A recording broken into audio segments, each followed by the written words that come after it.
नोएडा प्राधिकरण के E&M विभाग में बड़ा घोटाला सामने आया है। वरिष्ठ प्रबंधक ठेकेदारों से मिलीभगत कर भ्रष्टाचार में लिप्त हैं। सदरपुर बारात घर में 40 लाख का टेंडर हुआ, लेकिन काम नहीं हुआ। महाप्रबंधक RP सिंह ने दूसरे ठेकेदारों से काम कराया। CEO ने पूरे मामले में जांच के आदेश दिए हैं। नोएडा में जेवर कोतवाली क्षेत्र के एयरपोर्ट विस्थापन टाउनशिप की रोही में पूर्व सैनिक से शादी कर जेवरात और नकदी लेकर फरार हुई लुटेरी दुल्हन को पुलिस ने 6 महीने बाद गिरफ्तार कर लिया है। पुलिस ने आरोपी दुल्हन और उसकी मां के अलावा पूरी वारदात में शामिल दुल्हन की मां के प्रेमी को भी गिरफ्तार किया है। दिल्ली NCR समेत पूरे देश में मौसम का मिजाज बदल गया है। फरवरी की शुरुआत से ही पूरे उत्तर भारत में गर्मी का एहसास हो रहा है। दिन में सूरज की तपिश लोगों के पसीने छुड़ा रही है, लेकिन आज हुई बारिश से गर्मी से थोड़ी राहत मिल सकती है। यमुना प्राधिकरण ग्रेटर नोएडा में 200 वर्ग मीटर के 276 भूखंडों की नई आवासीय योजना ला रहा है। इस योजना का रेरा में पंजीकरण हो चुका है। प्राधिकरण के OSD शैलेंद्र भाटिया के अनुसार रेरा पंजीकरण प्रक्रिया पूरी होने के बाद योजना लॉन्च की जाएगी। भूखंडों का आवंटन लॉटरी के आधार पर किया जाएगा। सूखे कूड़े से प्लास्टिक, पॉलीथिन और कागज को अलग करके उसे दोबारा इस्तेमाल करने के लिए रिसाइकिल किया जाएगा। इसके लिए औद्योगिक सेक्टर इकोटेक 12 में मटेरियल रिकवरी फैसिलिटी सेंटर बनाया जाएगा। ग्रेटर नोएडा अथॉरिटी और पर्यावरण एवं शिक्षा केंद्र के बीच करार हुआ है।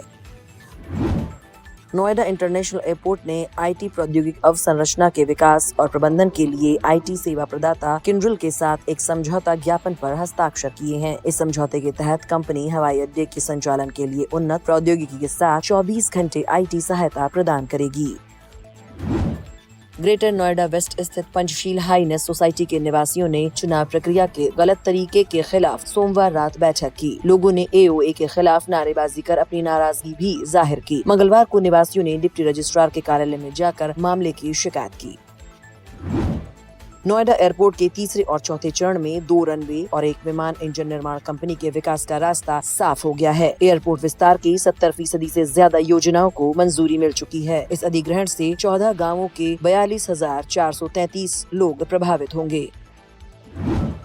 नोएडा के सेक्टर 39 थाने में अज्ञात जालसाजों के खिलाफ मामला दर्ज कराया गया है। पीड़ित ने बताया कि किसी ने उसके मोबाइल पर एनीडेस्क ऐप डाउनलोड करवाया, जिससे उसका मोबाइल हैक हो गया। इसके बाद उसे टेलीग्राम और ट्रेडिंग पर कई चैनलों से जोड़कर ठगी करने की कोशिश की गई।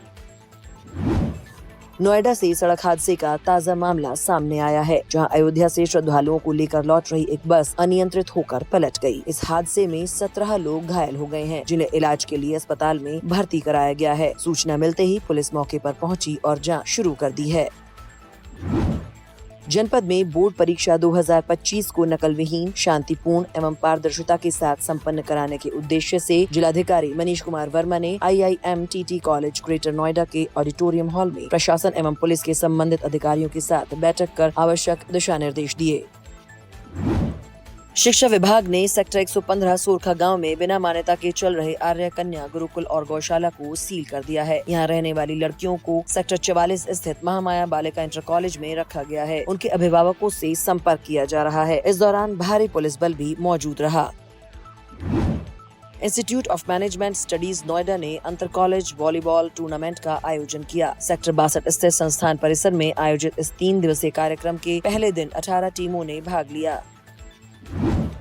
गौतम बुद्ध विश्वविद्यालय में एक गंभीर मामला सामने आया है, जहां विश्वविद्यालय के गोपनीय दस्तावेज चोरी कर संस्थान के सभी प्रोफेसरों और कर्मचारियों को ईमेल कर दिए गए। विधि विभाग के विभागाध्यक्ष डॉक्टर संतोष कुमार तिवारी की शिकायत पर इकोटेक 1 थाने में मामला दर्ज किया गया है।